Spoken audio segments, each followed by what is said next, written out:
in what happened to Justin Baldoni. I mean, she was named in a lawsuit for a reason. And like I said on yesterday's show, it was her particular style. Of course, there is some dark irony here that Colleen Hoover wrote this book about abuse, but seemed unable to pick up. That, my friends, is exactly why Blake Lively and Ryan Reynolds have hired him, because he has proven that he is willing to lie without flinching.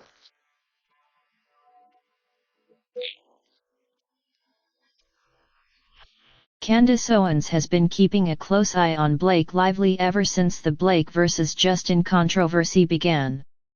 However, rather than siding with Justin, it seems she simply has a strong dislike for Blake. Owens has made it clear that she has her reasons, primarily pointing to Blake's history of alleged lies and manipulations against her former co-star. Since the lawsuit between Blake and Justin kicked off, Owens has been very vocal about her stance on the matter. She appears to believe that Blake has been repeatedly proven wrong, as each accusation she makes seems to be debunked by Justin. Owens has also previously highlighted how quickly Taylor Swift distanced herself from the situation and suggested that Blake's handling of the lawsuit closely mirrors Taylor's marketing tactics, leading her to believe that Taylor may have had some influence behind the scenes. We're starting to form that Taylor Swift may have been involved somewhat in the background in what happened to Justin Baldoni. I mean, she was named in a lawsuit for a reason. And like I said on yesterday's show, it was her particular style. These Easter eggs, she was hanging out with them at that time. The New York Times article, a lot of what happened just seemed to have a flavor of Tay.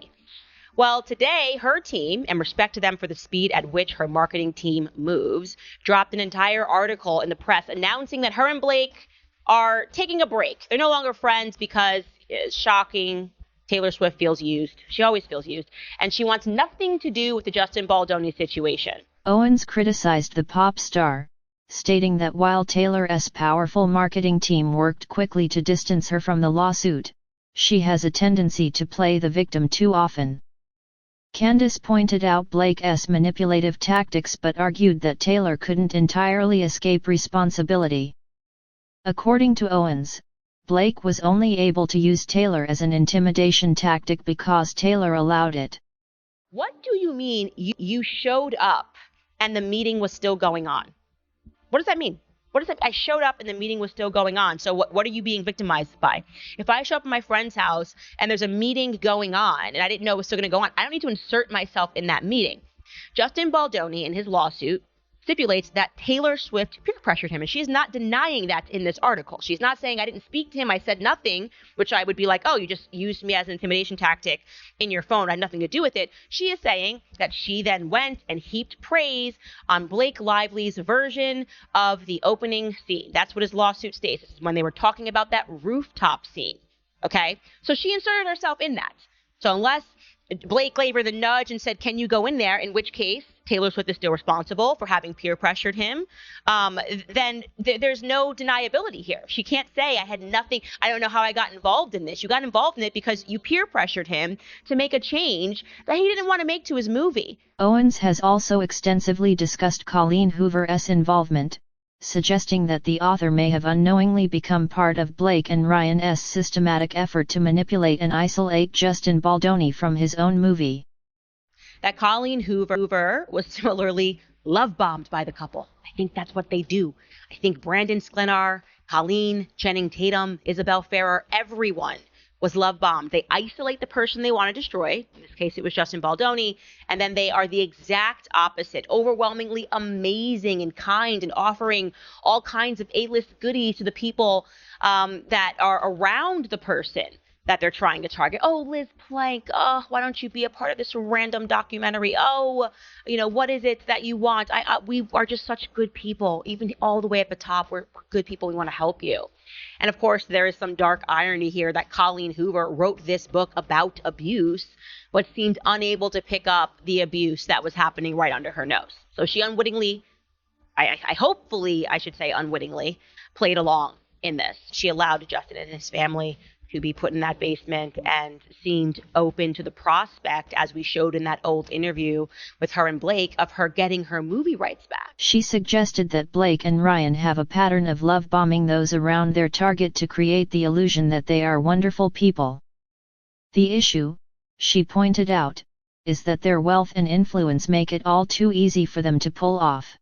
So just to basically recap here, when Blake filed her CRD complaint on December 20th, Colleen Hoover made her support of Blake Lively clear to the public. She stopped short of throwing Justin Baldoni under the bus, but her statement was definitively loud and clear, especially given the fact that she attended all of the promos and the screenings with Blake and Brandon leading up to the film's release.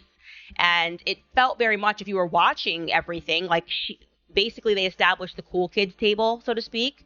Justin was nowhere. They wanted him to feel alone, and he was not allowed to sit with the cool kids. Okay.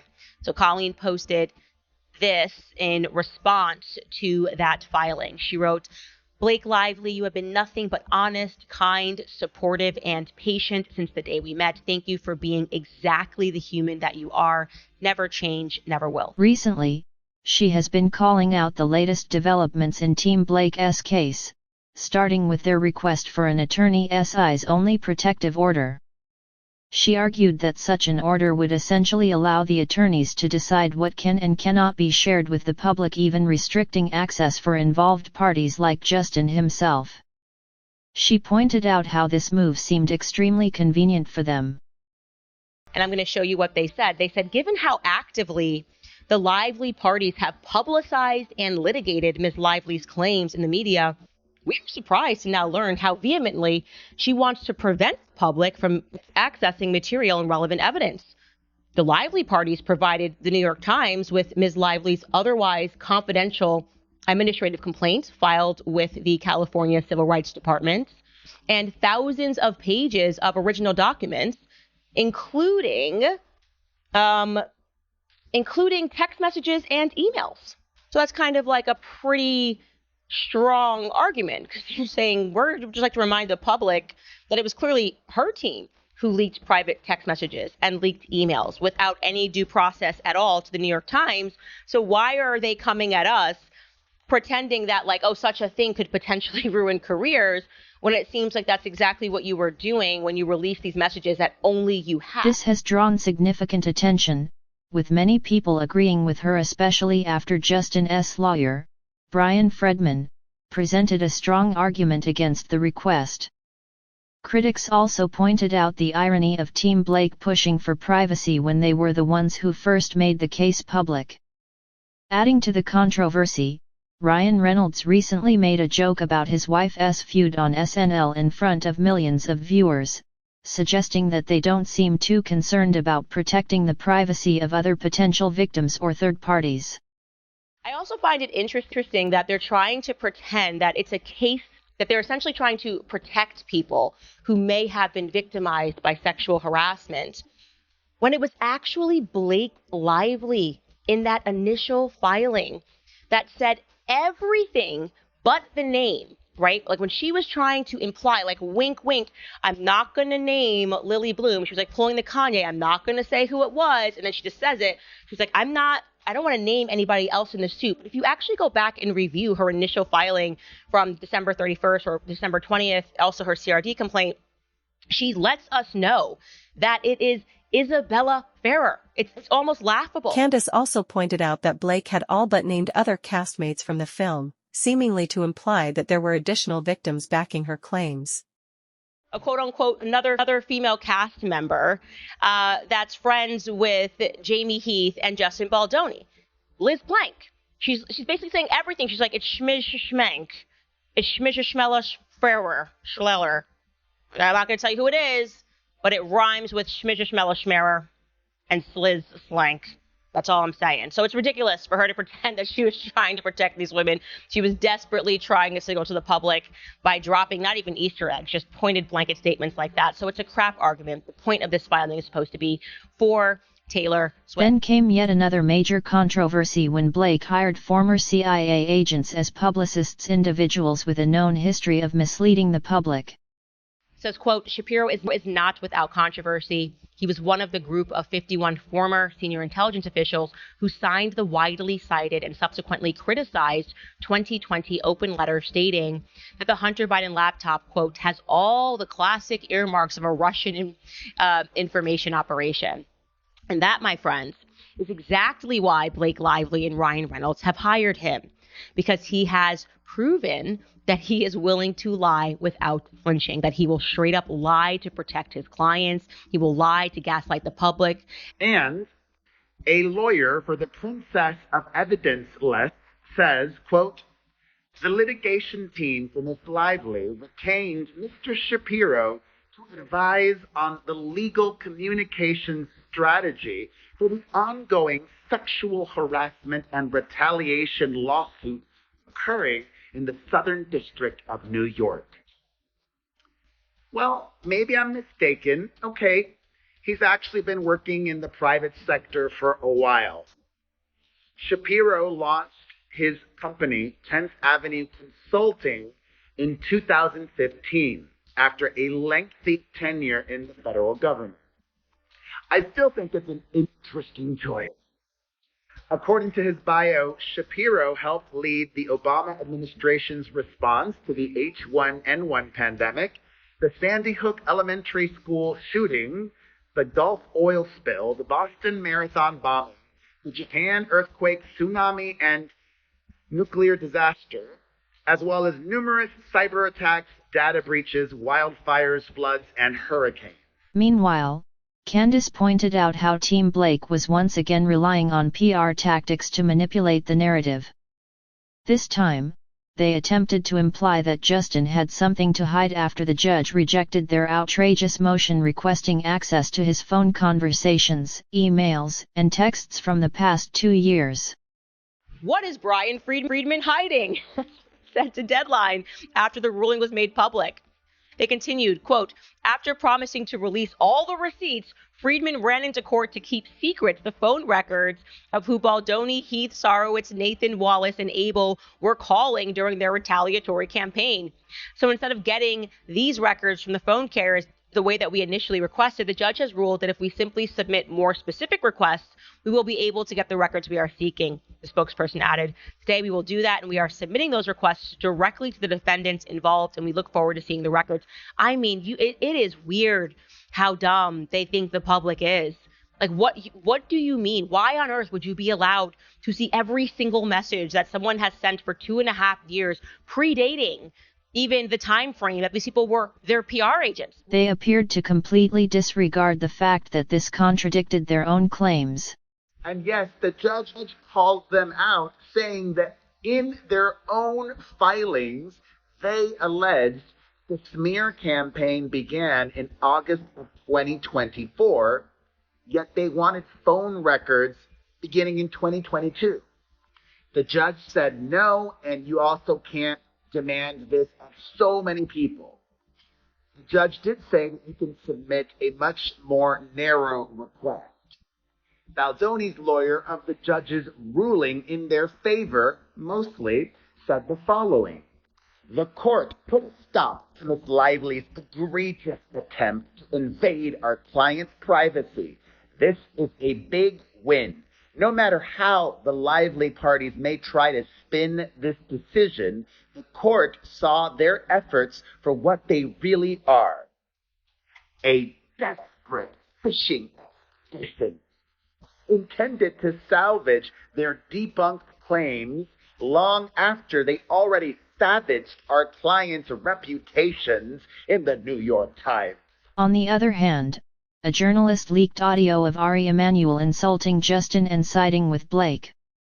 This supports the theory that the WME executive dropped Justin at the request of Blake and Ryan Reynolds. Keep in mind, this is the same person who has yet to publicly cut ties with Diddy. You could tell us about coaching that I guess involved in. I mean, I always know. Do you have notes on it? Like, those are 2 things I took myself. Just to come on. He brought notes on it. So this was all arranged. Okay, so I have to say, I'm not, don't keep up that much now. But even I caught video of the great Lively, Ryan Reynolds. What the record shows was listening at half Ari with his throat. I mean, you can say fucked up situation that Poloni, Meloni, whatever his name is. The leaked audio clearly captures Ari Emanuel dismissing Justin, even mockingly referring to him as Bologna or something similar. It appeared to be a calculated attack on an actor with significantly less power than his opponents. Not only did Ari confirm that he had fired Justin, but he also went on to praise Blake and Ryan as great people, further fueling speculation about his bias in the situation. It's an effed up situation. Whatever, Baldoni, whatever his name is doing, whatever, he's your client. Finally, there have been new developments in Justin's lawsuit against the New York Times. As expected, the publication continues to deny all allegations made against them. And yes, is trying to spin it. The judge literally called them out, said you're wrong. But hear this.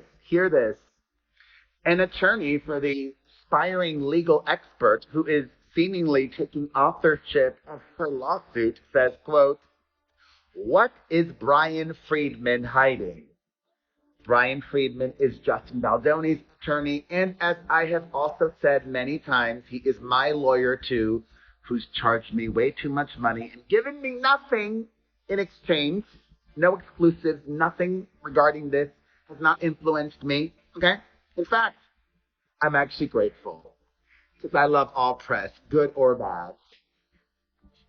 Anyways, back to the statement. What is Brian Friedman hiding? After promising to release all the receipts, Friedman ran into court to keep secret phone records of who Baldoni, Heath, Sarowitz, Nathan, Wallace, Abel were calling during their retaliatory campaign.